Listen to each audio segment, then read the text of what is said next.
Greetings and salutations, everyone. My name is Featherhoof.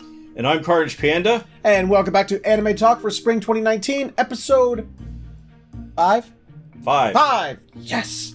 Still nailing these. Still nailing it. Yes! A good week. Yeah. Surprisingly, nothing was bad this week. Absolutely nothing. I don't think so. I mean, comparatively speaking to some of the things we've had to put up with this season. Very true. It's a much improved week 5. Yes, surprisingly. We definitely have some differing opinions this week. Mine is right. And mine is righter. Haha. But we had to go with someone's list, and, well, one of ours definitely won out above the other. So, without further ado, delay, or any other thing that's one can further, we're going to go ahead and jump right on into our list. This week, starting with another installment of Elsewhere in Anime. Damn it! You actually I told you I was going to mix it up. He did. Panda has returned to us with another anime he's been watching on his own. Another one he finished. What did you finish? We've got more Tales of the Gundam. Yes. And don't worry, Tomino's still locked in the broom closet. Yes. Even though they gave him a credit in the beginning, and I was getting really worried. Were you? Oh Lord, he's gonna give us one of his Tomino-isms of "That's just thinking with your head." Like you could think with anything else. So, which Gundam did you watch this time around? Watch the 08th MS team. Now, I personally really like this series. I don't know how I feel about the story because it's a love story, if you want to call it that. It's a love story in the same sense that any Disney movie is a love story. But I found it really bizarre. Like, it's a 12-episode OVA, and if you don't know what an OVA is, it's where they just sat down and they took the time to make sure that everything was done right instead of pumping it out every week. And what's funny is that it's a 12-episode OVA with its own OVA. So... Yeah, so it's 12 episodes long, but the story wraps up in 11. Yeah. And then there's a final episode. Miller's Reports or whatever it was. There's a final episode. And then there's a final episode that was released in, like, 2013? Oh, really? Yeah. Oh, I did not know that. Yes, because I watched this in a completely morally acceptable way. But it came out in 1995, which is the same year that Gundam Wing came out. Yes. But since it's an OVA, it didn't until 1998. Ah. That's the whole, we're going to take our time to make sure this is animated well. And they did too. Oh my god, this is one of the best looking shows. It just flat out background art, character art, and animation. Yes. Like, it just blew me away. I mean, I remember, like, one of the ones that still blows me away today is when he's fighting that, the Blue Zaku, the Gauf, or the Goof, or whatever that's The fucking... Goof. G-O-U-F. Yeah. I love that fight against the Goof. So, I think the last time we were talking about Gundam, we did mention 08th MS Team. Yeah. And I'm happy to announce that they are still shooting at the sun. It's so... It's what... I think it's the opening shot, isn't it? No, it's episode 9. Oh, that's episode 9? Episode 9. I thought that was like the beginning. Like, oh, it's completely ground battle, and then in the opening of episode 9, they're out in space, shooting at what appears to be the sun. It's this bright white light out there, and it's too fast for them. And they're for some reason they're like, stop that thing! It's like, bro, it's the sun. And then they're like, it's too fast for us. Which, of course, I had to screenshot this shit because why not? You know, when something like that happens, it's almost like Tomino just broke out of the broom closet. It was like, I'm the director now, and you've got to do this. And they couldn't stop him, and a little bit of got in there until they could drag him away. And they're like, man, you're getting drool all over the place, and oh god. But yeah, like I said, it's a love story that's Gundam, so it's got a military backdrop. Yep. And you know how Disney characters fall in love, where it's like, I've just met you for the first time and I don't even know your name. I love you. Yeah, it's pretty much that. yeah, I was like, the fuck? So there's two characters, so they're on the opposite sides. And this takes place during the original series, which is 0079. Yep. And there's one on the Zeon side, which is the woman, and one on the Federation side, which is the dude. Yes. And they're fighting each other, and he's just like, "I love you," and she's like, "I love you too." And it's like, what? Oh my god. Now, I didn't get introduced to the world of Gundam until Wing. And I went Neither back did I. I went back in retrospect and watched a lot of them. But OAMS Team was my second ever Gundam series. And it was my first time being introduced to the concept of mobile fortresses. Like mobile I think that's what they called it. Mobile armor. Mobile armors, thank you. And what was what was it called? I can't remember the name of the damn mobile suit they have at the end. The thing they were shooting that made us look like they were shooting at the sun. I don't remember what its name was, but it's this really big thing. Like, if you take a Gundam, it would take up the space of like 10 Gundams. What I found funny is that the only thing that's Gundam about it is it does have this teeny little Gundam head. It's like the Devil Gundam. Yeah. Like, what the fuck is this monstrosity? But what gets me about it is that it's this humongous body that's almost like UFO shaped. A little bit, like it's almost like, how would you put it? Like, oh no, it's more like eyeball shaped, like when you draw an eyeball. And then there's a little Gundam head in the middle, and then it has giant chicken legs. Just two giant chicken legs that come out on the bottom. Well, by the end, it has 4 legs, Oh yeah, I forgot it gets 4 legs. and it just looks like Stupid. who's the engineer that designed this thing? Well, we know who the engineer is. It's, Tomino. No. He broke it. He He's broke in the broom closet. He broke out just to design this. It wasn't until episode 9 that he broke out. And then they somehow got him back in. So who was the designer? It was the brother of the female lead. Ah. Okay. And spoilers, he dies What? after trying to kill her. What? But the pocket watch he gave her as a memento stops the bullet. But she falls like 300 feet and still survives. Okay, yeah, I can see that. Yeah. And then in the final episode, you know, since they're like traitors or whatever, they go off and I guess, I mean, here's a picture of her name's Ina. It looks like she just ate too much. I don't know what's about that. And they all live happily ever after. 10 years after? Yes, 10 years after, which is the ending theme. 10 years after. It like totally cracked me up because I wasn't expecting it while watching the ending theme. Yeah. But there's this dude that just he's on the team with Shiro Amada, who's the commander. Yeah. And he likes to put pin-ups in the thing. But during the ending, he just walks by, he opens up this magazine, and it's a porno mag. All right. And I was like, what? Oh yeah, during the end credits. I was like, what is this insanity? And then flashes it at the screen. It's like, Yeah, you can see it. Like, I think everybody should go watch this because just based off the artwork and the animation alone. oh, absolutely. So, like some of the fights are some of the most gorgeous Gundam fights. Yeah, they look great. Oh yeah. I mean, for grounded Gundam, like for original style Gundam. See, that's the whole advantage of like an OVA. Yeah. You get all that time.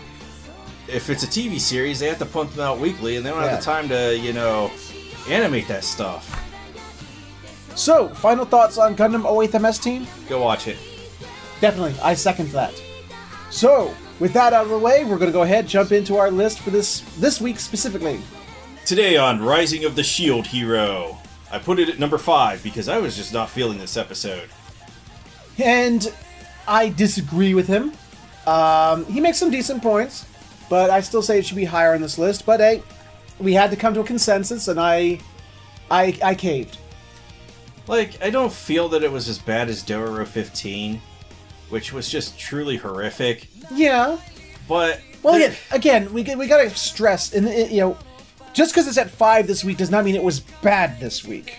It was bad. It was the worst. It was worse than Melkor. Nothing this week was bad. But I guess he felt this was the weakest of the 5. Yeah. There's a lot in here that I just was not feeling this episode this week because I don't feel the motivations were really clear. Okay. And I don't feel that Vittoria's test of Philo made any sense at all. Well, and I disagree. But let's get through the episode. Tell us what happened. Well, there was a chicken fight. There was betting on it, I guess. I kind of felt like maybe we shouldn't be watching this. It's a little morally ambiguous here.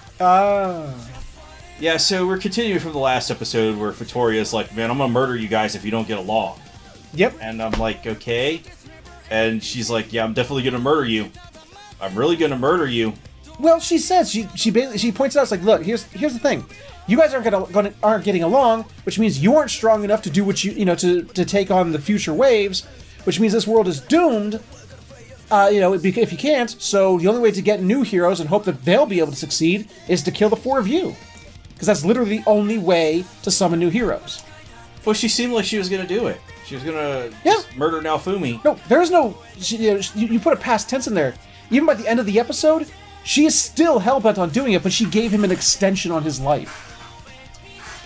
Yes, because of Philo? Yes. It just doesn't make any sense to me. It does! No, she challenged Philo to a chicken fight. The reason she even shows up in the series to begin with, she even says it last episode, she has no interest in the shield hero. She was there because the other Filolios told her that there's a new Filolio Queen candidate. And she was there to scout the new Filolio Queen candidate. Yeah, and then the other stuff just doesn't make sense. It does! It does not. It does. No, there's a chicken battle, a chicken fight. Okay, what's her name again? Vittoria? Yes. Vittoria, they're having dinner or lunch or something, and she just casually turns to Melty and goes, here's the thing, Melton, I'm gonna take you hostage right now. And that's not me being silly, she literally says that. And then she does this wind cage thing, and then basically says, here's what's gonna go down. Philo, I'm gonna fight you. And we're going to do it in these humanoid forms. And if you don't win, I will kill your friends. Now, I liked this fight. I enjoyed watching the fight. It was fun. There's no reason that Philo should have won this fight. But the thing is that the Filolio Queen Vittoria was not even testing her to win. She wanted to test her potential. Her potential was way below the Vittoria Queen. Yes, but the Filolio Queen, Vittoria, she is vastly older than her. And she has 3... cowlicks. Yes, so... Which they explained that in this episode too. Like, the entire fight, Vittoria was like 0 challenge on her. There is negative difficulty, man. I know. She would have won, and then she's just like, Philo, you win. Again, she wasn't, she wanted to see Philo's potential. She wasn't doing it to actually, she didn't even expect Philo to win in the beginning. She even said that. She said at the end, after the fight was over, she said, if Philo had not proved herself, I would have killed all of you right here and now. Yeah, and murder was averted, okay? Yes. Because Philo won, and... Well, one, she showed some new abilities, some new potential, and it surprised Vittoria so much because it broke through her barrier and gave her one little cut. And she concedes the baton. It's kind of like we were watching Infinity War, and Iron Man cuts Thanos just on the cheek. And Thanos doesn't like, oh, okay, you win. It's like, no, you win. But again, Vittoria, she doesn't want to kill him, but she feels she has to so that the new heroes can be summoned.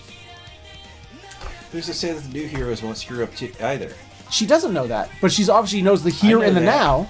She knows the here and the now that these heroes are not strong enough. In fact, if it was up to the other three heroes without Naofumi, they would have lost the last wave.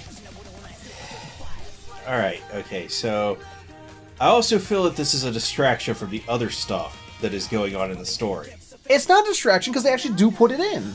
It's there. Like, I feel like this could have been handled later, because in the last episode we're left off with what was it? Bow and Sword Hero? Yes, and their party is in the Spear Hero is off doing whatever Spear Hero, I don't know, trying to do some lollies.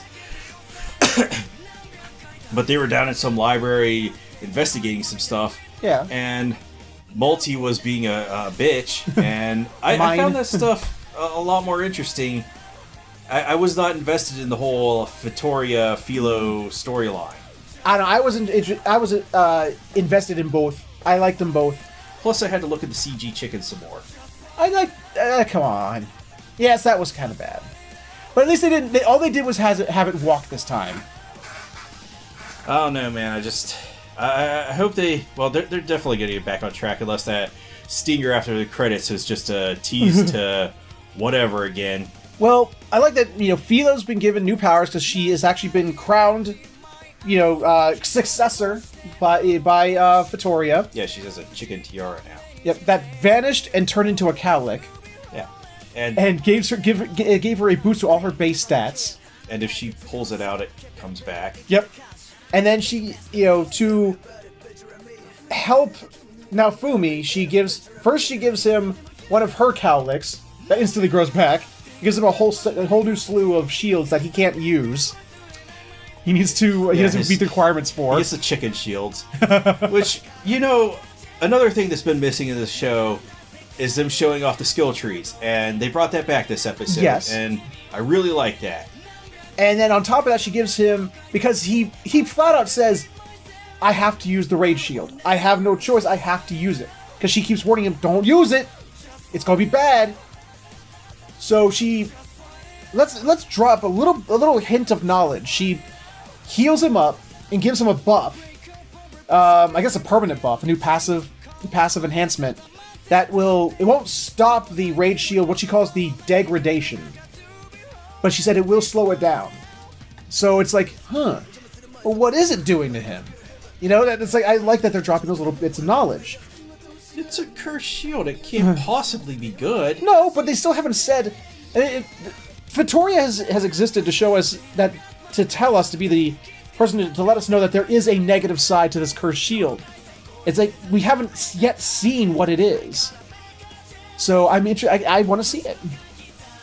But like you said, the after credit stinger is. I guess they found a map when they were in that library. There's the sword and bow hero. Yeah. And they went to a hole in the wall. In the middle, on the side of just a random, nondescript mountain. Man. There's a hole in the wall. Yeah, it's just a hole in the wall. There's a hole in the wall. What is a cave? It is a hole in the wall. Oh, I thought you were asking me a philosophical question. No. What is a cave? A cave is a hole in the wall. Okay. But I think hole in the wall sounds funnier. All right. And what do they find in this cave? The hole in the wall. So this whole thing reminded me of the whole Sunstone quest line in Chrono Trigger, where you go get the Sunstone and then you have to put it in there, and the place you put it in has a opening in the top where sunlight comes in. Yeah. And this is kind of how the hole in the wall is set up. Which, by the way, the hole in the wall has another hole in the wall in the ceiling. Yes.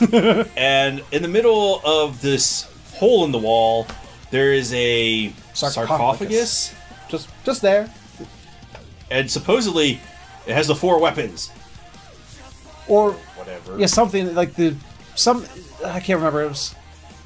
There should be something there. Basically, they expect something to be there. And then Sword Hero, he punches the top of the sarcophagus, comes off, and there's nothing in it. And he's like, "The fuck?" They're like, "What the fuck?" Meanwhile, Bow Hero's like, "That's an interesting hole in the wall. Look at that giant hole in the ceiling." Oh, fuck. We need to get the fuck out of... Boom! It blows up. A giant laser from space came down through the hole and blew them up. You know what happened? I know what happened. This is the part from Gundam 08 to MS where they were shooting at the sun, and they were missing, and the sun shot back, and it went into Rising of the Shield Hero because the laser beam got isekai. That's exactly it. Or if I'm going to take contextual clues from the show, because there's something about anime, they love to put spoilers in their opening animations, their intros, the opening credits. It looks like the church and mine shot their holy laser. Holy laser? Yeah, the one where it shows... This is like the holy hand grenade? Sort of, yeah. Oh, okay. Where during the opening credits, it shows all the nuns are like praying together, and they raise their rosaries up to the sky, and it shoots a sky laser at the Shield Hero. Have rosaries? Well, the pendants with like the little rosary beads come up. Yeah, it's different though. It's not a rosary. But I call it that because it's the closest I can think of. A pendant, fine. A necklace? Whatever their holy symbol is. Yeah. Like this shows like a bunch of nuns like, praying over their holy symbols with mine behind them, looking smug and grinning. And they raise them to the sky, and a sky laser comes down and fires upon Naofumi in the opening credits. So there we have it, a holy laser. Holy laser. Holy laser! Okay, yeah. It shoots down right on the heroes there. So that was Rising of the Shield Hero this week. I liked it more than he did. He didn't seem to see the purpose of the Vittoria's little test. I think I see it quite clearly.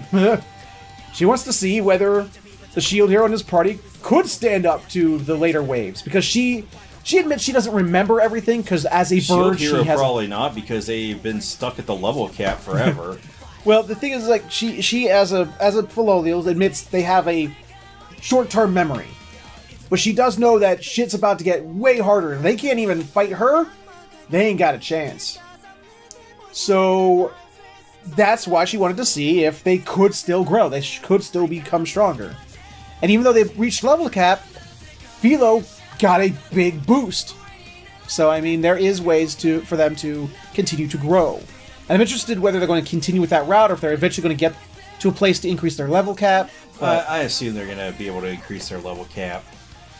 Well, let's hope. I mean, I kind of want to see, like, what were they, like, when they were going to go, like, for 1,500, gold, they were going to, like, increase Raftalia's class or whatever. Yeah, they were trying to rip him off, though. Yeah, but there was still, like, the class change, wasn't it? Or I can't even remember what all it entailed now. We're gonna have to look this up at some point. Yeah. So I want to see the characters, get to the next tier of classes. I can't wait to see them do that. Yeah, where she's no longer a raccoon swordswoman. She's a raccoon. She's like a paladin or something. There we go. Yeah. What was the other thing? There was one other bit. Yeah, I just had it in my brain. Yeah, I hate when that happens too. Oh, what the fuck? Happens a lot more. The age thing. Oh yeah, and I remember now. I remember. And Vittoria then tells the Shield Hero, "Okay, look, this is what's going to happen. I'm going to take you to the nearest hero. Whoever's the nearest hero, I'm going to take you to them, and I'm going to sit there and watch. Make sure you make up with him." Oh dear God! Since Bow and Sword Hero just got nuked, they're probably not dead. But I did like that she basically calls him out, Vittoria. She goes, "Did you even try to prove your innocence?" And he was like, "Yeah, no, I didn't even try, did I?" No, she's gonna take him right to Spirit Hero. Oh no! Oh no! Since they just got nuked and... But if she does, maybe she'll kill mine for us. Yay? One could hope. Oh, I am now. You got my hopes up. If Philolio Queen sees that it's mine behind all this manipulation, she's like doing it right there, to the Spear Hero in front of her. I want to see her just chicken up and just murder her. Chicken up. Chicken up. Okay, maybe we'll see. I But don't know. There's still quite a few episodes left in this season. and 7? You know, I'll be honest. I hope it does get renewed for another season or something. Oh, me too. But I just feel like it's going to get that. Go read the books. Well, if it does stop, I'm reading the books. I swear to God, I'll find the manga, the book, the light novel. I don't care. I'll read it. This show's got me enthralled. I love the series. I think it's my favorite isekai right now.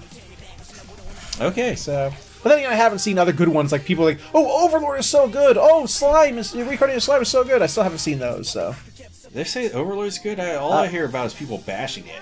well, the people I talk to, at work, the two people I talk to at work who watch anime are all like, oh, I love Overlord. So, I don't know.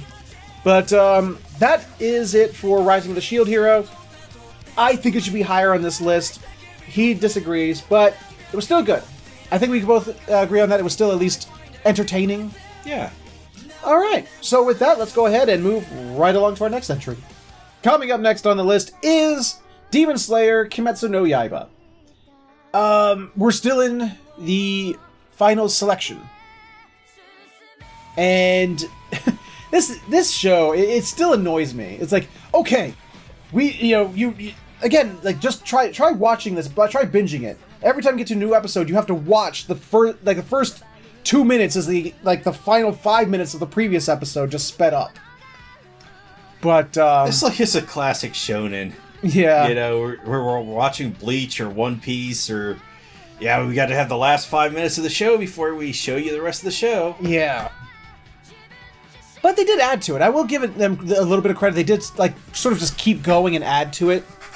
It's almost as if they and I can appreciate this as a YouTuber, someone who does video game Let's Plays, where you stop it and you're like, oh, this is a good time to stop it, and then you start the next episode and you realize, fuck, I should have kept going. But well, they only have so much of a runtime that they can. Yeah. But they actually show a lot of that demon that he just myrtleized. Show how when he got turned into, he was yet another demon, much like with Tanjiro and Nezuko,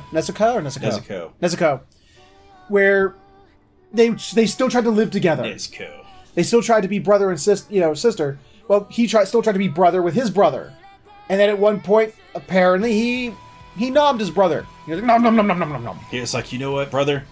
You look tasty. Let me get my barbecue sauce. And then, he, was, just started to lose himself and lose his mind a little bit. Because in some ways, he's like, this is so tasty. He's like, brother, please come back and hold my hand. I didn't mean to bite you to death. I'm so sorry. And then he's crying, brother. And at some point, he shows him lift his head. He's got those weird, cross-shaped eyes. He goes, wait, what is this brother thing? What was I talking about? And it does go into his backstory about how he got captured by a young Mr. Orokadachi. Yeah, a younger one before. I'm guessing this is before he was a true badass. Yeah. Actually, I loved that it showed he was actually initially. Whoops. He was actually initially stopped by Mr. Urokadachi using the same type of move that Tanjiro used on him. Yeah, Urukadachi really stopped him, and did he slash him in the arm? Who? He got him somewhere. I don't remember. They don't even name the demon. Nope. It was Urukadachi. He slashes this guy, and then he's like, "Oh, that's terrifying! I gotta run away." So he, run away! And unfortunately, since he got cut, he leaves a blood trail. Yep. Urukadachi finds him. And Urukadachi just walks. I'll get him eventually. Yep. Gonna keep following him. And he tracks him down to where he's hiding. Yep. He's like, did you think he was gonna be able to hide? I was tracking you. You just kept bleeding. Yep. And that shows how he was placed there to begin with. And it's apparently Tanjiro has more powers than we're aware of. Apparently he's able to sense, people's emotions with his smell, because he's watching the mutated demon, Thanosing out, and he's like, what a sad scent. I guess sad. One of the arms is out, it's looking for, as if waiting for someone to hold his hand, So he holds its hand, and then he holds it tight, and then he reveals to us his other new power. He can talk to God. Oh yeah, He goes, "Dear God, please, if you see fit to reincarnate this soul, make sure it's one that never gets turned into a demon again." And the head of the monster, who's like the demon, demon who's like laying over there, is watching this whole scene and starts to cry as he vanishes into nothing. You know, trying to right here. Yeah, right here. I feel so bad for the guy who murdered 50 plus children. Oh, I feel so bad for the murderer of 50 plus children. Oh. Yeah, it feels like they're trying to build up some empathy for this guy, and we're like, not buying it. No. What the fuck? So then it does remember how in 2 episodes ago during the training arc where it was like 23 minutes to show 2 years, 5 minutes is 7 days, because after that whole the opening 5 minutes, he's at the final ceremony. We're 5 kids. No, we see 4. We'll get there. You gotta remember, everybody, there's only ever 4 of anything. There are 4 lights, 4 children. Right there. Like, we clearly see 4. The entire time we see the blonde-haired dude in the yellow kimono. We see, Tanjiro. This asshole of a douchebag who actually, tries to threaten little Kalka and Brina. I'm calling him that for lack of a name. Because he wants his sword! He wants the sword! Give him the sword! That is an accurate reenactment of that kid. And then there's, a girl who has butterflies or something? I don't know. Yeah, so we don't know much about the girl, and then we know blonde-haired kid. Keeps going. He's like, I'm gonna die. There's no point in any of this. I'm gonna die. Die. I love it, but one of my favorite scenes is when douchebag kid is threatening the little Calcabrina girls. I don't understand this kid. And Tanjiro comes up and grabs his arm, and he's like, "Stop it! Stop it! Stop it! Or I'll break your arm." He's like, "I'd like to see you try." Did he say just do it? Yeah, do it. He's like, "Then do it." And Tanjiro starts to squeeze with Tanjiro strength. And he's doing it. The kid lets go son of a bitch. Fuck. He actually did it. Well, you kind of told him to do it. So the little Calcabrina chicks, they go, "Here's your gifts. We give you this crow." And poor little yellow-haired kids against a sparrow. I was supposed to get a crow, but this is a sparrow. And then they get their uniforms, which we never actually see. Yeah, that's very true. And then they go, "Now pick one of these oars.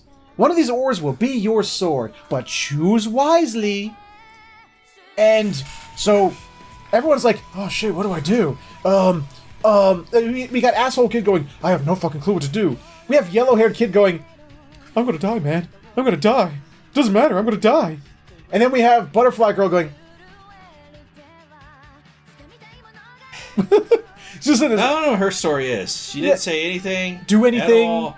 I think maybe her arm might have moved, I think. Did they even cast anybody to voice her?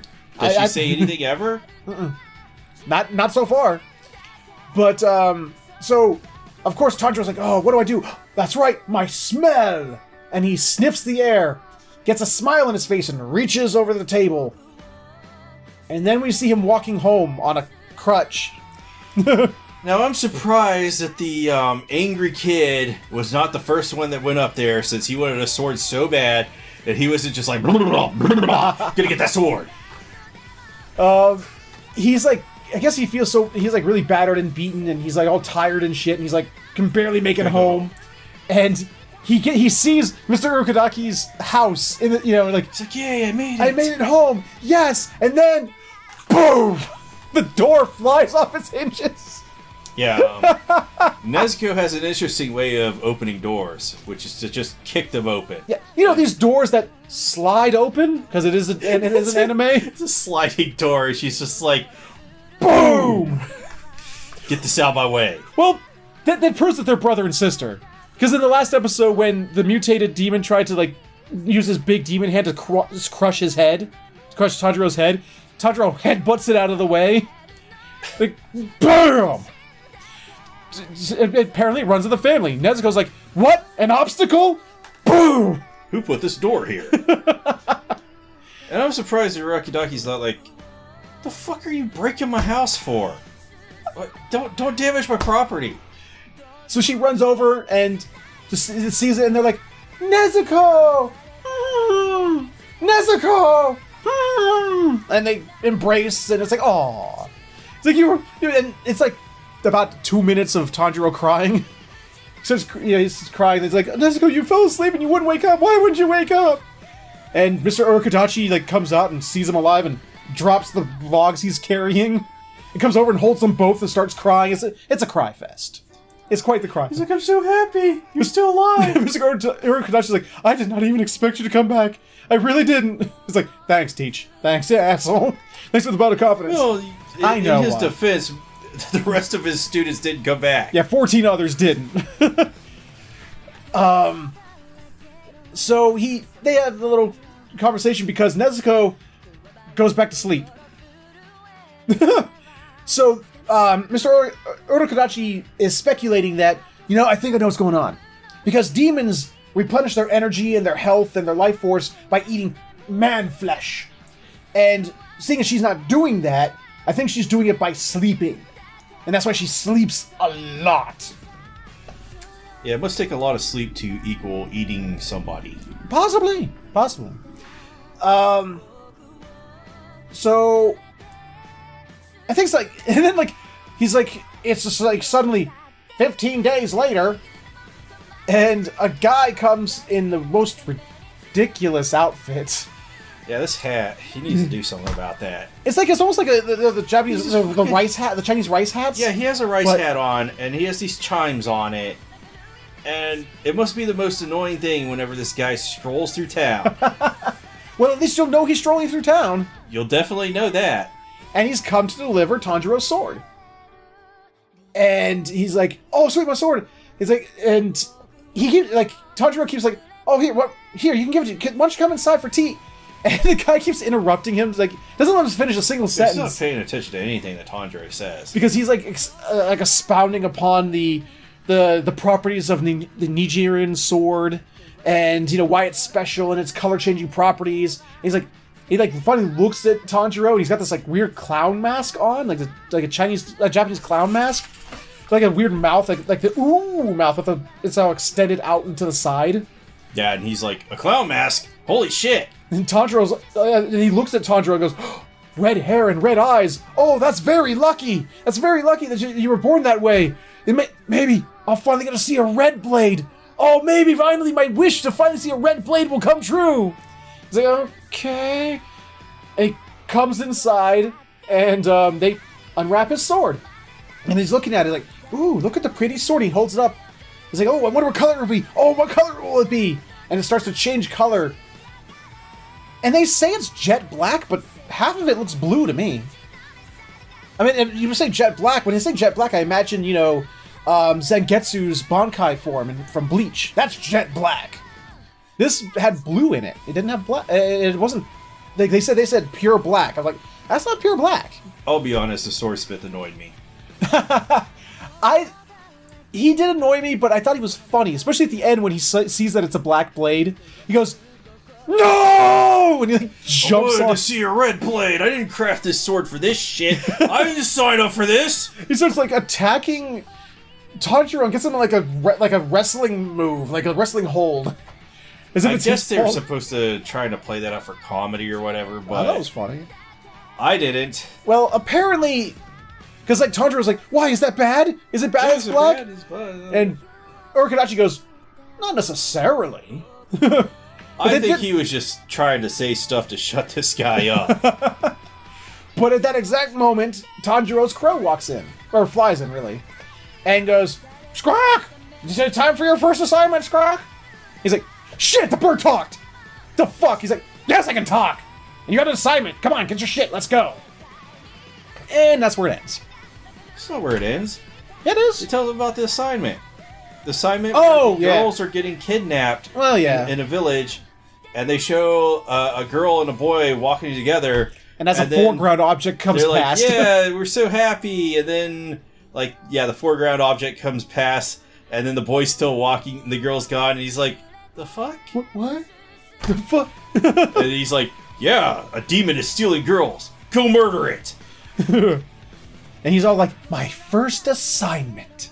Yeah. So that was this week's Demon Slayer. What did you think?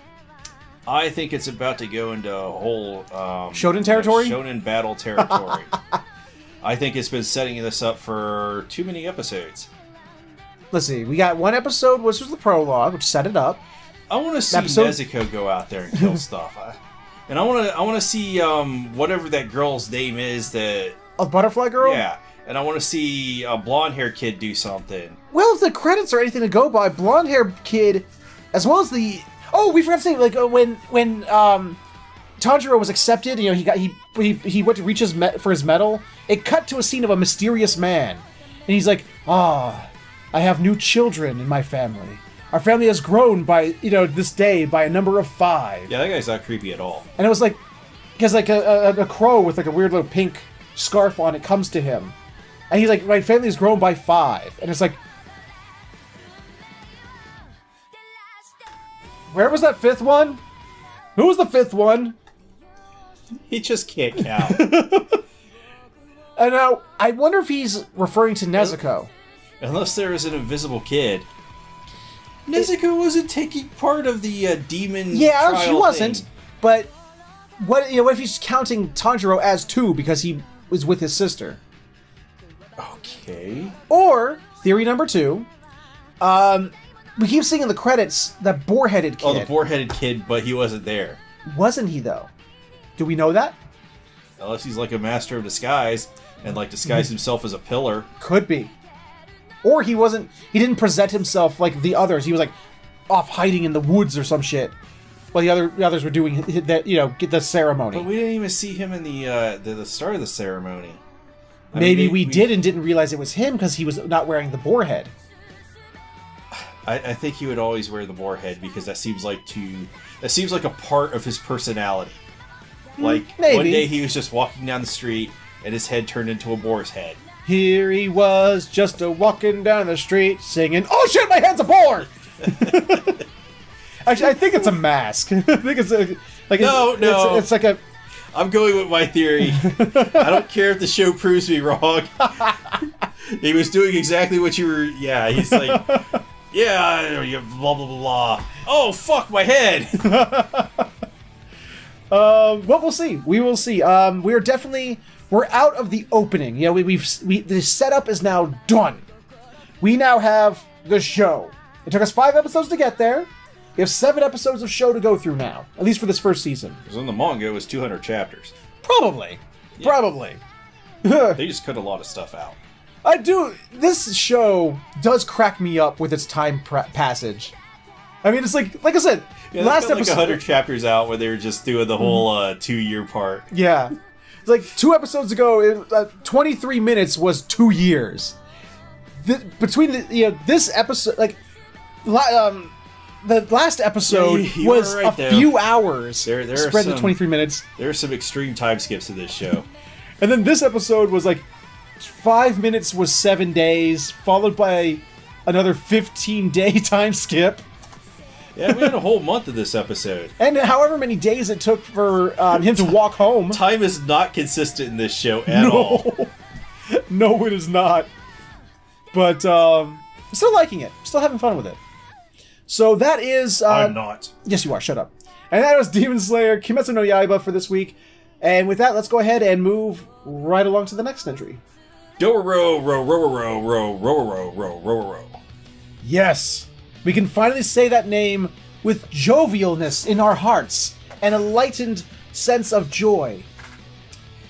This episode was not very Terabad this week. No, it was not. They brought back the artwork. Not at first. Oh, that was just a clip from the previous episode. There was new bad art. It was a continuation of the bad art, but it was still new bad animation. They brought back the faces. Yes. They brought back the mitten feet. Yep. And I guess they brought back the animation. Well,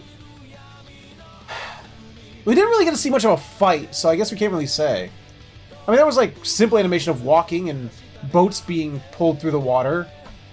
But when the one part in the entire show that sort of had some combat, it was almost like the last episode in that it happened in a flash. Or, so, you know, it was like blacked out, so you didn't really see it happening. We really saw more of the aftermath. Well, you know, there wasn't much to the combat because... Yeah. How... Yeah. I don't understand how they could, you know, really do much with the combat.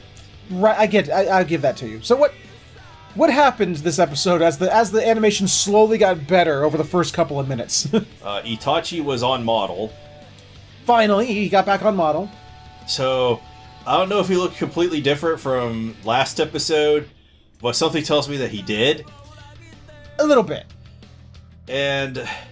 so the addition of the beard sort of the sideburns and the beard throws it off a little bit. So he kidnaps Dororo. Mm-hmm. He's like, Dororo, I got this treasure map. I need to know where the rest of it is. Show me your back. And Dororo's like, here's my back. And there's no map on it. Because, as we know, it only shows up with heat. Yes. But Itachi's not convinced. He's like, alright, if Dororo doesn't have it on his back, he must have it in his head. So we're still going to bring it with us. It's our only clue. By the way, still thinks Dororo's a boy. Yeah, Itachi thinks that Dororo's a boy. Yeah. So, what happens? He's like, let's steal Dororo. And Dororo's like, fuck, man, you know my bro's going to fuck you up. and I love this part because he throws Dororo on the back of his horse and hogties her. And there's like some of the scenes where he's riding along and Dororo looks like she's in utter agony. She's like, oh god, this is the worst ride ever. She's being bounced all over the place. It looks painful. Just the way they emote her face in the show. Yeah. It's like, oh wow. So, they follow it to a cape. Or a They'll coaster. fall into a cape. They're at the campfire. They're like, Dororo, you gotta tell us. Where's the treasure? And Dororo's like, I ain't telling you. And then this is when they figure out. No, that's not till way later, dude. Oh, maybe it is. Yeah. They get to an abandoned, destroyed fishing village first. An abandoned and destroyed. Yes, both. Yeah, and Itachi's like, man, samurai must have been through here. No, samurai he said dicks. he said brigands. He said, oh, look what the brigands did. So it looks like some brigands went through here. Samurai, brigands, same thing. Yeah, at first he tries to play nice with Dororo. As nice as one could with, between Captor and Capd. He's like, look, come on, don't you want the money? Come on, we all want money, right? Dororo's like, I don't want money. It's like, well, not right now. Yes. And, so they go through the village and they meet a dude whose name I can't remember. What was the name? Shark Boy. And Lava Girl. Fuck no! Shiranui. My Shiranui? No, we're not in Final Fight or Fatal Fury. We're not in Fatal Fury. No, not that Shiranui. A one-armed boy wielding an oar. Sort of like yeah, you guys looking for a boat? I got a boat. It'll cost you. All right. He's like, well, what it'll cost us? And he's like, we'll get to that. Don't worry about it. Come on. That later. Come on. Don't worry about it. So they get into boats. What happens? Itachi gets his guys in the boats and he's like, take us to the island. And he starts taking them to the island. Without the use of oars at all. He's like, the fuck? How are we getting there without oars? And he's like, don't worry, bro. I got this. I got sharks. He had sharks. And on the way, they're all having little conversations. Shiranui says, "Oh yeah, those damn bandits! They killed everyone in that town. Woo, it was bad. Well, man, you should have been there. Woo." I was. And as Dororo's like just staring at Shiranui's arm, like missing arm. Yeah, he's missing an arm. He's like, the fuck? And he's like, "Oh, hey, I see what you're looking at. You want to know what happened to my arm, right? Yeah, I fed him to my sharks, Jiromaru and Saburamaru. Yeah, He's like, he named the sharks. yep. He's like, what? Oh yeah, yeah. You know, they were smart. They were hungry, man. I was taking pity on them. You know, they were young when they came to me, and they were dying, you know, all underfed. So I was feeding them things at first, you know, small animals and birds and people's pets, you know, and then they got bigger. Ooh, I didn't expect that. So then I started feeding them women and children. Oh, you should have been there. And then I was. and then I started feeding them, you know, the whole village. And now look how big they are. And you know what? They've only got a taste for human flesh now. Yeah, it's been a while since they ate, you know, so... This is the moment Itachi realized he fucked up. He's like, oh shit. So he draws his sword on Shiradu, and he's like, get us the fuck out of here. He's like, no. Sorry, bro. Sorry, bro. Ain't happening. They hungry. So he whistles at the sharks, they let go of the line, stop pulling the boats, and then... in true Jaws fashion, come up from the underside of the boat and knock it over, the other one. Not with Itachi and Dororo in it, the one with the expendable people in it. And he's like, have it at it, boys! And they nom to people. So, he gets on one of the sharks, and he swims away. Surfs away on him. Yep. And he tells the other shark, I think it was Saborimaru, he goes, Saborimaru, Make sure these guys get eaten. yeah, but don't eat them all at once, okay? You don't want you getting a bellyache. And so they're all sitting there in the boat like, oh, what do we do? And a piece of wood floats up, and this guy's like, I found a door. And he picks it up, and Saborimaru just pops out, and he's like, fuck your oar! And he noms it. I love it. It's like, garn, garn, garn, garn. Yeah, he completely busts that thing up. He's like, no, you guys aren't getting away. But what made me laugh is it reminded me of the Jaws ride from Universal Studios. Because the way the Saborimaru comes up, it's just like, if here's the boat, just... Rah! Like how he just knocks them into the water and then starts eating them. They just go... Doop, doop, doop. So... it's while here, Itachi starts to explain what happened. You know, like, so Doro's like, didn't you have a cushy job with your lord when you became a samurai? He's like, yeah, about that. My feudal lord was kind of a dick. Like other feudal lords. You didn't expect that? Yeah, really. So I went back to being a bandit again. And then I was better. I wanted to find you and your mom, and I was going back to that last temple where we met last time, and I saw a grave. And Doro's like, you didn't. He's like, oh yeah, I did. Yep. I dug her up, and that's when I saw the map on her back, and I was like, wow. So wow. I made a copy of it. I sketch it down, and here's the map. He's like, I guess it doesn't do as much good now. And Doro's like, well, we can unfuck this situation. And Doro stands up, and a fucking 8-year-old. You know, gives us motivational speech to all these fucking what are supposed to be brigands. And they're all like, whatever. But Itachi's like, yeah! And they're all like, oh, yeah! And Doro has a plan. Itachi's like, man, what were we gonna do, Doro? And yeah, Doro's that made me so plan. That made me so happy. That made me laugh so hard because Itachi's like. He's like, you know, you all stop your crying right now, because you know, if you don't stop crying, you won't even have a chance to get eaten by the shark, because I'll kill you. Yeah, we're gonna get out of this. Yeah. What do we do, Doro? And Doro's like, I got this. It's just like the size difference made me laugh so hard because he's like, compared to Doro, looks like 7 feet tall, and he's like this little 3-foot midget. You know, he's like, yeah. What do we do? but Dororo definitely has this, as she ties a rope around herself as like, I'm gonna be the bait. And everyone's like, the fuck? Okay. Well. And I'm gonna swim down there, and then you guys got the other side of the rope, and when I give you the signal, you yanking me up really, really fast, and then when the shark jumps out to try and eat me, you stab it. And they're all like, okay, it's not my life on the line. Fuck. Good on you. So they do. It succeeds. They do it good. I do like how the shark just comes up and is like, ah.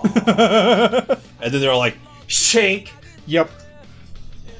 So how did they get to the... Oh yeah, that's right. Itachi orders them to rip out the seats to use them as oars. He's just rip out the seats and we'll use those as oars. Sawamaru is looking like he's having a bad day.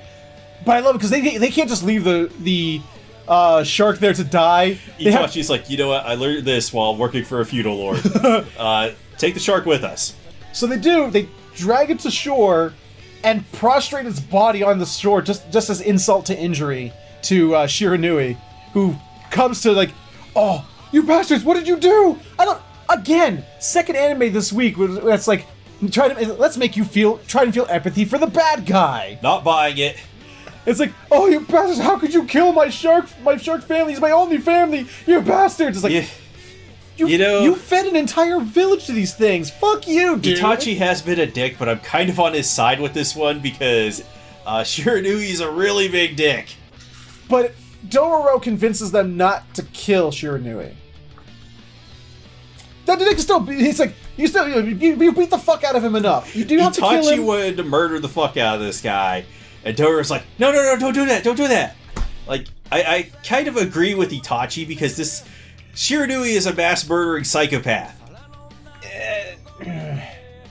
I agree, I guess. But yay, murder! Yeah, I'm not gonna say yay, murder, but I mean, it's not exactly like this dude. Like in this world of Dororo, even if he was like tried in some court somewhere that was ruled by some feudal lord, the feudal lord would go, "Hey, you have control over sharks, right? Can we use that power?" That's a very good point there. Itachi is doing the world a favor because if a feudal lord knew about these sharks, he'd like go murder these guys. Yeah. So Dororo, at some point, Itachi turns back to Dororo and goes, "All right, about that map." He's like, "Oh yeah. I didn't say I was going to give up on that." He's like, "Look, I told you. Look, not on my back, nothing." He's like, "Yeah, but it might be somewhere else." Strip search him. Yeah, and Dororo's like, no, anything but that. No. And that's where Itachi learns that after stripping her down completely butt naked, realizes that Dororo is a girl. Itachi's like, man, your dad was raising you as a boy this whole time, and I was fooled. So, the problem is that Dororo's sort of kneeling next to the fire that they made. So her back tattoos start to come into focus. And they're all like, what's that? It's like, oh, so that's how you hid it from me. Itachi's like, man, I got 200 IQ now. That's right. Copies it down, and allows Dororo to redress, and then ties her to a tree again. And then they go off to go get the monies. Meanwhile, Dororo's like, wait, what's that sound? Because Jiromaru is crying, I guess? He's like, man, you killed my brother! Oh, he's like, beat up my master! And then Shiranui wakes up. He's like, go murder them? But I'm not sure how... Well, we get this, like, zoom in on Jiromaru's face, and the eye specifically, and then it, like, transforms. Yeah, he just became a land shark, I guess. Yeah, it's gonna grow legs. And that's pretty much the end of the episode, That will be an absolutely insane episode 17 if there's a fucking land shark. I want to see land shark. But at this whole time, you may be asking yourself, well, wait. We went this entire episode without hearing Dororo scream the word Heineke, or whatever the fuck the word is she uses for when referring to... Aniki? Aniki, is that what she's saying? Yeah, that just means bro. Okay, I didn't know that. Brother. But we haven't heard Aniki the entire episode. What happened to Hyakimaru? He was tracking down Dororo by tracking the mitten feet prints. One step at a time. He was like, those are mitten feet. Well, half a step at a time, because he only has one leg right horses. now. And as he's limping along on his crutch, trying to chase down, Dororo. There's a traveling priest. And he's like, you're hurt, aren't you? That looks like it sucks, bro. Yeah, that really sucks. You know what? I know a guy. And we get to see Hyakimaru's adopted father. So it looks like we're going to be introduced to him again. Yeah, so they didn't forget him after all. I was worried they forgot about him, but nope, he's coming back. But that was Dororo this week. And next time on Dororo Z, sharks, land shark, and lava bitch. I don't know. I can't wait. This is gonna be fucking epic. I can't if wait. If it goes that direction. I would just. It has more like. It almost has like. I'm just like imagining what it would look like. Like it has like a lion body besides the shark tail and shark head. You fucking. With the shark skin. I don't care if they do that. It will have redeemed the show from episode 15. I'm like, yeah, I'm gonna eat all of this up. I'm like, good. It's good. But I'm happy. Dororo has broken into our top 3 for the first time this season. Thank God. About time it got good. Oh yeah, we weren't having a good time with it. Final thoughts on Dororo 16? 16. I just want to see the next episode. I do too. I'm tired of these damn two-parters. All these goddamn two-parters. God damn it. It's the story of Dororo. No, the first season only had like the first half of the season only had like two-parters. This one's got like every except for the very first one this season, everything's been a two-parter. There haven't been many episodes. 5 episodes. There haven't been many episodes. Well, we got Sabame and the land shark, and those are both two-parters. I guess that's all. So, of the 5 episodes that have been out so far, no, 4 episodes. 4 episodes so far. 2 of them were two-parters, and this 4th one is the beginning part of a two-parter. Yeah, so that's 3. Nah. So, that was Dororo this week. We enjoyed it immensely. We had fun with Sabimar. I'll enjoy it more next Shiranui. week if it's gonna go that direction. We want Land Shark. We want Land Shark. Bring us Land Shark. Give us Land Shark or give us death. I want it. But that will have to wait till next time. For now, let's go ahead and move right along to the next entry on our list. Coming up next is Sarazanmai. I'll be perfect honest. I think he enjoyed it more than I did. This is the first time in the season that I have enjoyed this show. Really? You didn't enjoy the first episode? No. Really? No. You fucking with me? Yes. Oh, okay. Wait. Bastard. This episode is very heavily focuses on Kuji this time. Kuji has his episode. Yeah, so we get the entire Kujo episode, and we get the backstory on why he got rabies, and... Shut up. Stupid. Yeah, we go into his backstory of why he's a criminal, and it's all because of his brother. Yes. Who is... A bad man. He's a very bad man. Who, after their parents died, sort of got into criminal activity. Yeah, he's a I can't say it because another word will come out. He's a criminal. I'm almost curious what the other word was, but... You know what it is. Do you know what it is? Anyway, so he's talking to his bro on the phone. He's like, bro, when you coming home, man? You know, you said we were going to live together after your work was done, and that and the other. He's like, yeah, I'm sorry, I'm still a little busy. I might not be able to come home as early as I thought. Meanwhile, his pans down, and he's like holding a dude under the water in a bathtub with his foot. It's like, man, I'm just being a bad man right now. Can't come home right now. So, turns out, Kuji's family, both his parents are dead. They, Owned a restaurant. yes, a soba. Yeah, soba it restaurant. was soba. Yeah, soba noodle restaurant. I was about to say udon for some reason. I don't know. But apparently it was a really good one too. And it's like that. It's like it's one of those things like almost like Bob's Burgers. If you ever seen that show where they like the house and the restaurant was like one building. They like lived above or in the restaurant, sort of situation. Because they show a lot of like how it's like it was, when their parents died, they were going to sell the house, to sell the restaurant, and Kuji was not very happy about it. And it was very sad. Very, very sad. Brought a tear to my eye. Yeah, a little bit. Meanwhile, what's the main character's name again? Kazuki? Yeah. Kazuki? He's at the table with his brother Haruka. Yeah. And he's like, man, I sure like being blah blah blah, but my brother doesn't know it. And the new lucky thing dish is soba noodles dish.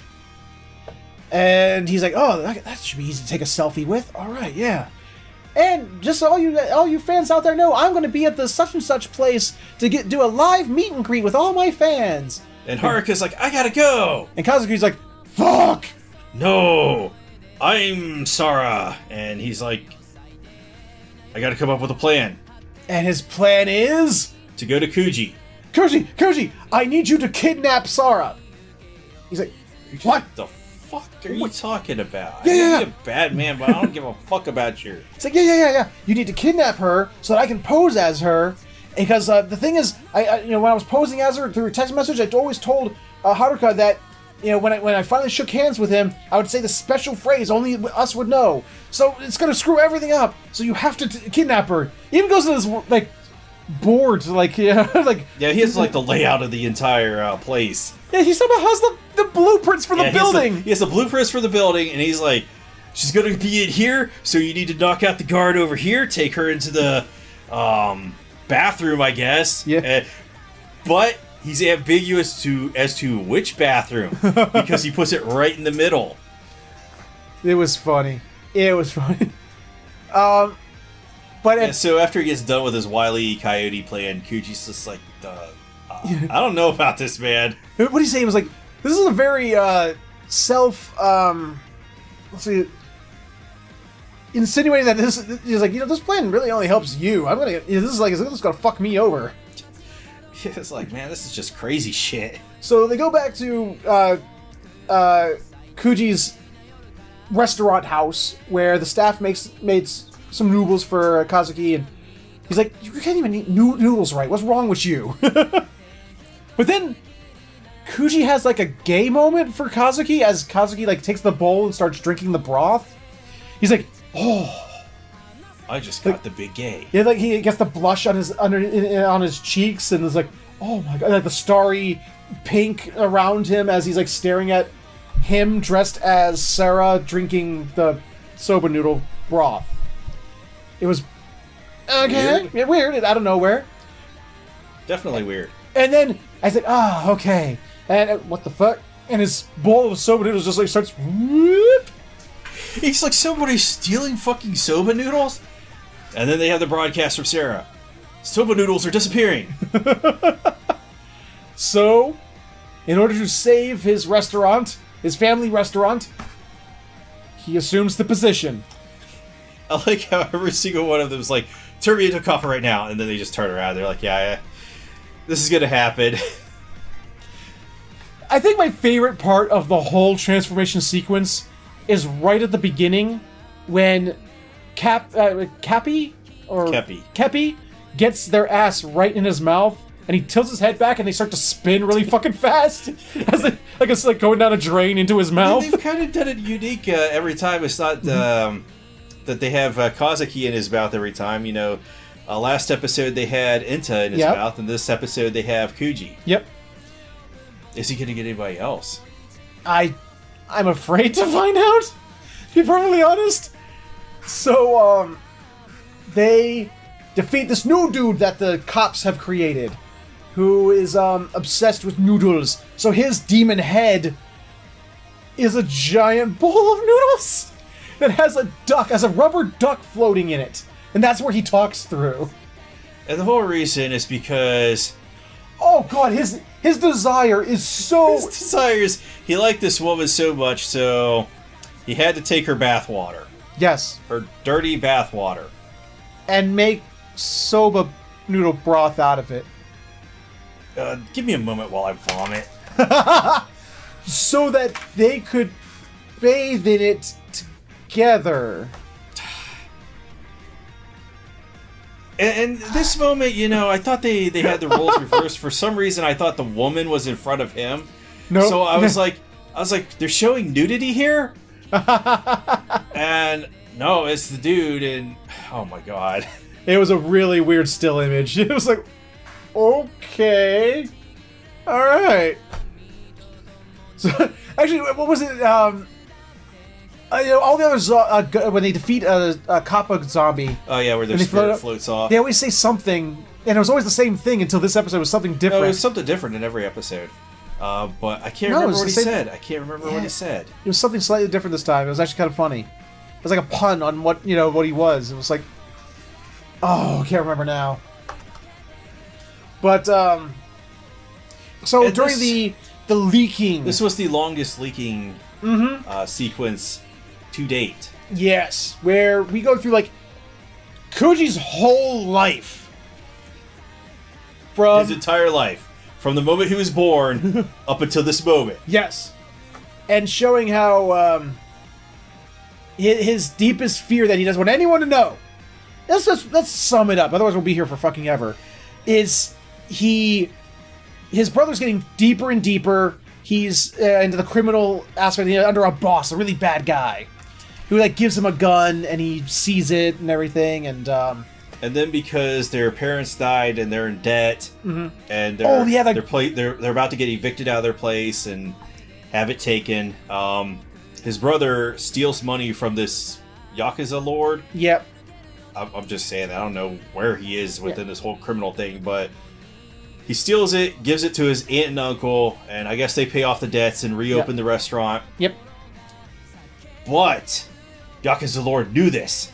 And he's now using the rest of his group to hunt him down. Hunt him down! But after a while they go, okay, let's get his brother. And that will draw him out if we kidnap his brother. And the whole time, Kuji was spying on them. Yep. So he goes and gets the gun that his older brother left in his room for some reasons. And he hunts down the Yakuza lord. No, he didn't. I think he was still running. I don't think he was hunting him down. He hunted him down. Okay, whatever. And as the Yakuza lord is like, come here, little boy, come on. Just come to me, come to daddy. And he shoots him. The other thing is a kid would, you're all terrified, like, Yeah, he just shot the guy, and the guy's like, oh, fuck, that hurts. And fell over, and, like, Kuji got knocked back from the recoil of the blast. Well, his brother was there. Suddenly. It's the whole time. It's like that scene from Harry Potter, the Half-Blood Prince, where he uses where Harry uses the Sectum Sempra on Malfoy, and Malfoy's laying there dying in the bathroom, and it's just like, ta-da! Suddenly Snape. Suddenly Snape. It was like suddenly Kuji's brother. And he goes, hey, let me just take that. Pop, pop. And he's like, pop, pop, pop, pop, pop. I just killed that guy. Killed that guy. I killed him so bad that he's dead in the afterlife. He's like, Kuji, look. No, I think he was trying to. I don't know. He was trying to do something for his brother. He didn't want his brother. Like to help his fragile child mind. No. You didn't kill him. I killed him. See, I was the one who killed him. So, chill. I believe that he was the one who killed him. Oh yeah, I'm pretty sure too. Well, I think he was already dead because he wasn't getting up. He wasn't. You didn't hear him in the back going, "Oh, I was shot." No, I think he was already clearly dead. Badly hurt. I'm not dead yet, but I'm very badly wounded. Let me just help you. Bam, bam, bam, bam. I love that scene from Austin Powers. That's such a great scene. But yeah. So it's like they come out of it, and Enta's all like, "You killed a man! Oh, you're the baddest of bad! You're Melkor levels of bad! Oh!" I'm sitting here thinking the whole time, bro, you're pretty fucked up too. I know, I mean, well, let's be honest, he didn't commit murder, but Enta, he's straddling the line on, like, becoming a rapist. So, I mean... And the whole time, Kazuki's just, like, sitting there, nomming on a cucumber, giving zero shits about the whole thing. Him and Kepi are both just... Like, they're not, like, holding it or anything, that's just in their mouth. Nom.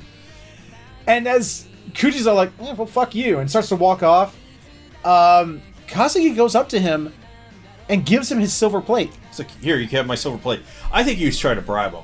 I don't think so. I think he was trying to bribe him so that he would kidnap Sarah so he could pull off this whole Wile E. Coyote plan. Maybe. But the last lines is like, Enta goes to like, why? Why are you giving it to him? He's a horrible person. He's like, think about Haruka. Think about Haruka. How are you going to do this thing for Haruka? He's like, I fucking hate my brother. I fucking hate Haruka. And it ends right there. It's like, well, that's different. He's going through all this painstaking effort for someone he hates? Well, he's pretty fucked up, like Enta and Kuji. I don't know. I mean, let's look back at what is the worst things. Let's compare the three. What is the worst things? Yeah, the worst thing Kuji's done. He's murdered a man. Worst thing Enta's done. He's showing early signs of becoming a stalker/rapist. What's the worst that Kazuki's done?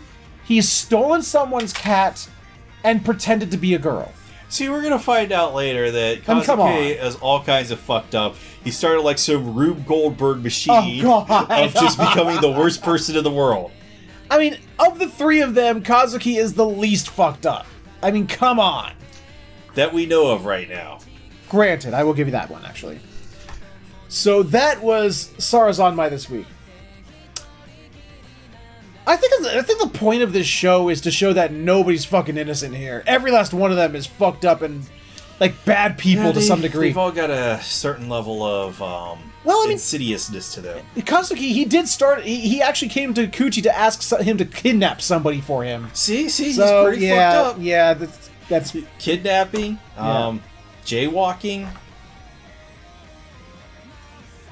Yes. No. Yes. No. He's gonna commit arson, kidnapping, and jaywalking. Arson? Yeah. When was this? I don't know. In a future episode? Oh God. He's gonna burn down the police station trying to get these two police officers. Money laundering? Yeah, money laundering. Grand theft.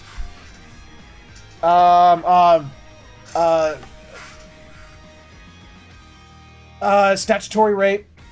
What's another crime? Fraud. So to commit fraud.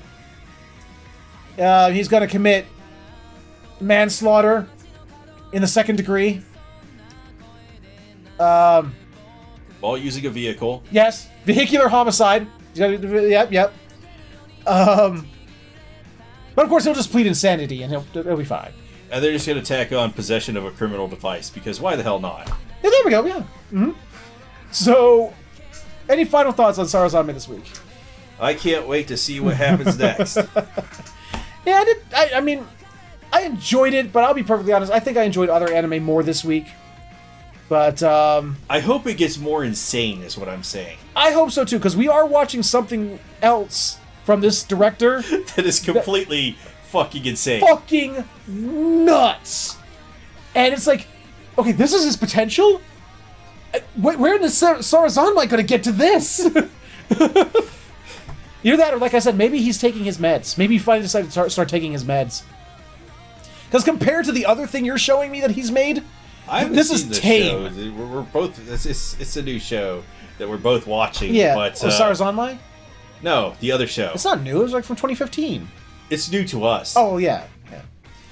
So that is for Sarazanmai for this week. And with that, we're going to go ahead and move on to our number one entry this week. Last week on Fruits Basket. What happened last week on Fruits Basket? This week on Fruits Basket. What happened this week on Fruits Basket? We got an episode. Yes. And I'm still liking the show a lot. Good. You know why? Because No, you I don't. have taste. Oh, I do? Yes. All Good right. taste. Good taste. Good taste in animes, in the animus. So Anime. last week we got a cliffhanger at the end where Toru was reading a letter, and I kind of felt like it was a bad thing that was happening, but in this episode they cleared it up that, oh no, your house has been remodeled. She had a letter. She answered the phone. She got a letter that spoke to her. The letter happened to look like a telephone receiver. Yeah, it had a little telephone receiver drawn on it, and this is a show about dudes that turn into cats and mice and dogs, and you're gonna question the letter. There was no letter. There was a There was letter. no letter. There was a talkie letter. I distinctly remember that. Go on. So, the letter told her out loud that her grandpa's house had been remodeled and that she could come home. And so now there's a tearful farewell where she has to leave the Somas. Yeah. And she's like, I don't want to do this, but I have to. It's so sad. Yeah. Oh. And Yuri's like, Yuki. yeah. Yuki is like, this was going to happen the whole time. It was only supposed to be temporary. But he still looks very upset about it. Yeah. And Kyo's over there being upset too. He's like, life is pain. Life is suffering. Toru's gonna be gone. And I can't do this anymore. And she's all like, look, here's my address. You know, come visit me whenever you want. It's fine. You know, I'll see you guys at school. It's all awesome. So she goes on. It's like, oh. And when she gets there, it almost like instantly gets this vibe of like the wicked stepmother sort of bit. Yeah, so I guess her sister, or who is she anyway? I don't know. I think it's her aunt. Okay, maybe her aunt / sister. Well, she has her aunt, like... and I think it's her aunt and her 2 kids, a daughter and a son. Okay. I think. Oh, okay, so it's not Toru's sister at all. No. Okay. No, Toru has no siblings. Okay. I understand now. Okay. The giraffe has come to me and given me some understanding. The great giraffe has spoken directly into your mind. Bree. I understand. So, yeah, her cousin. Yes. Her cousin comes up and is like, yo, my mom wants to talk to you, and she's gonna be a bitch, so you better go. And she is, too. Jesus Christ. So Toru goes down there, and she's like, what's up? If I ever saw Toru just come into a room confidently and go, hey, what's up? I don't know, like, you're not Toru. Who the fuck are you? This is when she's off on one of her tangents talking about whatever the fuck, you know, because she admits that she's not a very smart person. Which is like, oh, she's self-aware. Holy shit. Yeah, so she's self-aware that she's not a smart person, but she's talking to her aunt, and her aunt's like, I hired a private investigator to investigate you, and you've been investigated. Which they never really said what the private investigator found. Yeah, they did. She's like, you were over at a guy's place playing as pretend girlfriend. Living girlfriend. I guess that's what the impression is that they got. Oh. I thought the private investigator, they hired the private investigator to investigate the Somas. No. Oh, it's investigating what Toru was doing. Okay. And she's like, I kind of felt bad about it, but I didn't. You know, it's like, hey, I did. You know, my son is trying to be. You know, He's trying to be a police officer. Police officers are upstanding individuals. Yeah. So the son gets up and he's like, time to be a douchebag. Yeah, it's like the mother's all like, you gotta understand, if we're gonna be living together, I can't have you doing anything indiscreet or whatever the word she used was. I think that's exactly the word she used. Indiscreet? Yeah. Okay. And her male cousin comes up and is like, so Toru, tell me, while you were there, did they touch you inappropriately? Did they do anything to you? Did they do anything indecent? Tell us all the lurid details. And then Grandpa Justice comes in. Yes! Grandpa like, Justice! Bitch! Bam! It's like, don't you talk to her like that. I love the look of all their faces. It's like, the fuck? Oh, we can't mess with that dude. I saw the show he was in. Oh, I'm missing the Yoshiki so much. It's only gonna be a matter of time before he starts shooting lasers out of his ass. Just calm down, everybody. So... I love this old man is my hero. I love this dude. You set that one up, didn't you? Sure. I have never. I mean, I hope there's more people like this in real life. I hope people like this are. And this is because he turns to Toru and goes, "Look, I'm sorry about the way they treated you. These are not nice people. These I gotta put they talk bad about me from time to time, but you know what? They're family. It's my kid and my kid's kids. You know they're gonna talk about me. You know, but I'm not gonna sit here and allow them to sit there and badmouth you. You tell me what you want. You don't have to stay here if you don't want." He's like, "Look, I'm not kicking you out. I'm giving you the choice. What do you want?" But you don't have to take this. Now, the part I was confused about is that he kept calling her Kyoko. That's her mother's name. Okay, so I was right about that. Yeah, that is. He keeps. I was like, is he calling her that because that's his daughter's name? Yeah, that's his daughter's name. Even though he's talking to his granddaughter.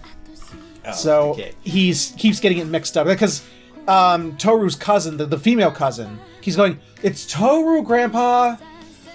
He's like, "Duh, Kyoko. I like that name better because I gave it to Kyoko, who's now dead." Like, one of the things he said to her, he's like, "I love this." I was like, he's like, "Look, something. What's it? He says Toru's father's name, I can't remember who it was, said the only way for Kyoko to spread her wings and become the best person she can possibly be is to get out of a place like this. And you know what? Maybe that's right for you, Kyoko. And she's like, "Oh, exactly, is that that's what my dad said to Mom? Huh? But I can't. I have to be grateful. You're giving me a roof over my head. I can't be selfish. I have to be grateful." And she's crying and everything, and it's sad. It's like she refuses to think about herself ever. She's like this really weirdly giving human being. But she's like, yeah, I missed Soma so. It's so sad. But I'm not allowed to miss them. It's wrong for me to miss them so much. Wrong. Meanwhile, at the Legion of Doom. Meanwhile, I love it. It's like Yuki's all like, "Well, better hit the dusty trail. Let me just go over here and pick up this thing from the table, not the note that Toru left. All right. Not the note at all. I'm out of here. Bye, guys. I'm just leaving." And the Kyo's like, "Man, I sure do miss Toru. I wish I could go see her." "Well, better be hitting the dusty trail. Let me just look over. I'm just looking in these drawers for no particular reason." Fine. And then Shigure's like, "You know what? Yuki just took it." He's like, took what? What are you talking about?" "Oh, the note you're looking for that Toru left." I love it. And then Kyo's like, I gotta get out of here. And he splits. And then Shigure's like, that was so funny. I love Shigure so much. I love how he's able to just toy with both of them. It's great. But he does it on purpose. Oh, of course he does. I love him for it. Yes.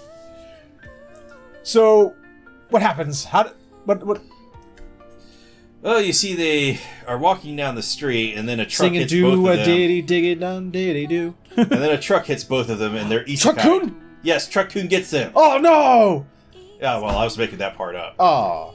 Well, they're searching for Toru's address, and they can't find it because they're too dumb. Because they forgot the... First off, Toru specifically told them it's the only one with the exterior wall still being worked on. Yes. So there's still construction going on the All house. they had to do was look for the house with construction still happening on it. But nope, they walk in circles around... Well, it's Japan, so they don't have blocks. The neighborhood. That's only a American thing. Let's just say the neighborhood. Yeah, they walk around the neighborhood, and they can't find it, and they keep walking, and Kyo's like, "Bro, you're just taking us in circles." And then Yuki's like, "Oh, yeah." Then he has like a... He has an epiphany. that moment, like, what was that anime detective show where the teenager detective got turned into a little kid? Conan? Yes! He has like a Conan moment where suddenly, like, he remembers that one vital clue. From 30 episodes ago. And he's like, "Oh, the one with the exterior walls are still being worked on. This way!" And they get to her grandfather's house just as they're having the discussion. They're the one where Grandpa Justice slaps his grandkid. And meanwhile, in Creepovision... Yeah, because they're watching it from the window, like, creepily. Yeah. They're, like, taking all this in. They're just, like, drinking it up. They're like, "Oh, this is good drama."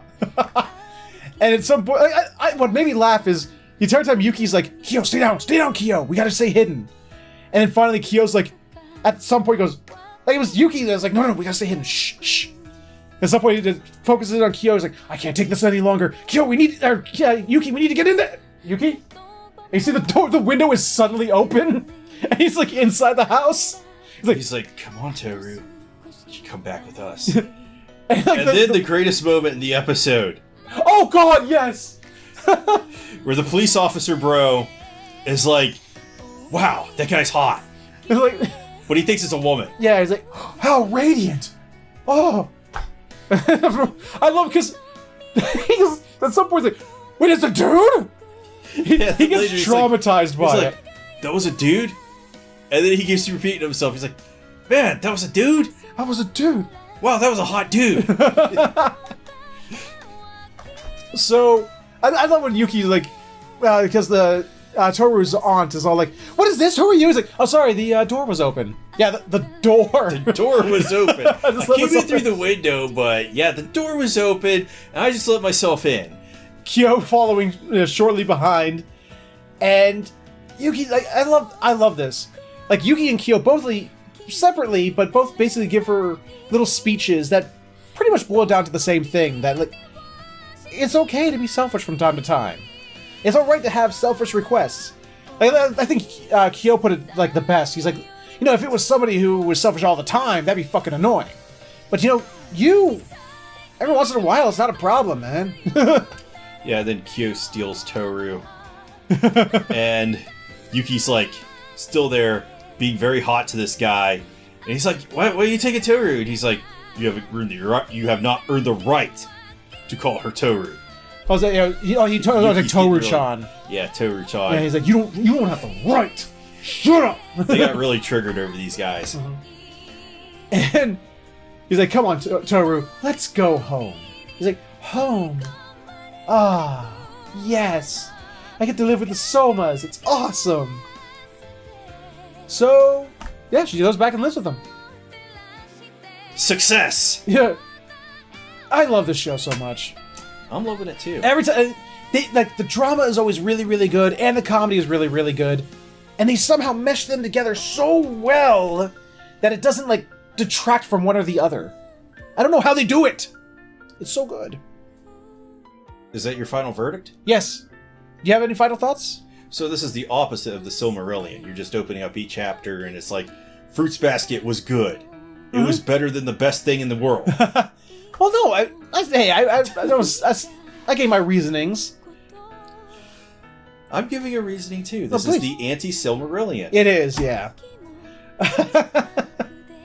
But then the ending comes on, and I had to, you didn't even give me a brick. Come on, man. That song makes me so sleepy, and I just, come on, give me a brick. I'm not sub-aim. I'm sorry. I don't give bricks. You got pillows in? No. So how about a brick? Okay, yeah, I probably should have given him a brick. So that was Fruits Basket this week. Once again, I'll put it this way. I'm loving this show. Of the 5 episodes we've had so far, none of them have sucked. No. But this one, I would honestly say, is the weakest of the 5. You're wrong. Of the 5, am I saying it's bad? No. Yes, you are. This is not a bad episode. But if I had to criticize it for one thing, we had to go through a whole episode just to maintain the status quo. It's like, oh, we're changing. No, back to the status quo. So literally nothing really grew or changed in the situation that she's in. She just went into an abusive environment back to a supportive environment that she was already in at the beginning of the episode. I still enjoyed it. I enjoyed it. Like I said, I enjoyed it immensely. I love the drama, love the comedy. It was really well done. I'm just saying, of the 5 episodes, it's the weakest, and if I had to nitpick it for anything, that's what I would nitpick. Okay. So, that's any final thoughts there, or is that pretty much where we can drop I it? can't wait for next week. I can't either. Maybe we'll get a land shark in this episode, and that'll be... Unfortunately... Is there a year of the shark in the... No. Oh, man. Let's see, what would there's Year of the Tiger? See, I don't know the Chinese zodiac that well. Is there any aquatic animals in the zodiac? We can always look it up. I don't know. There's not. There. Well, Fruits Basket. No, I'm not gonna say that. No. Nope. Gotta shut up. You okay there? I gotta shut up. Okay. I gotta shut up, otherwise I'm gonna spoil something, because it's just, nope. So with that, we're gonna go ahead and say our farewells for this week. Week 5 has come and gone, and it's finally a very good week. The first week this season where there wasn't at least one or more anime that just disappointed us. Like that scene from, one of the most famous scenes from The Adventures of Hercules with Kevin Sorbo, where he just goes, "Disappointed!" We didn't have that this week. That used to be a show. I love that show. I used to watch that show all the time. Oh, same here. But this was actually a very solid week. Some things were weaker than others, but it does not mean that they were bad. They were, I think it's safe to say every episode we watched today is worth anyone's time. Yeah. Absolutely? Yeah. So just based on the land shark alone. So the promise of the land shark. Give us some parting thoughts here. I don't have any parting thoughts, actually. I've enjoyed this a lot this week. I hope it keeps it up. I hope Shield Hero comes back strong. We get more... because I especially want to see, Malty get her just dues. Mine. Which, her name's actually Malty. I know, but the show has not introduced her as such yet. The show has only introduced her as mine. It doesn't make any sense, though. Her name is MYNE. They have not said otherwise in the show yet. Whatever. This diabolic beer that has been chasing the Shield Hero the whole time. I want to see her get her just dues. I want you to. Even though I'm not sure if it'll happen in this season, but I hope it does. I hope so too. But that's it for this week. Guys, if you enjoyed it, gals, if you enjoyed it, everything in between, if you enjoyed it, please let us know with a like, comment, subscribe, share it, or you can click on the annotations for other videos we've done. Or you can annotate it yourself. Sure. Thank you so much for watching, and we will see you all next time.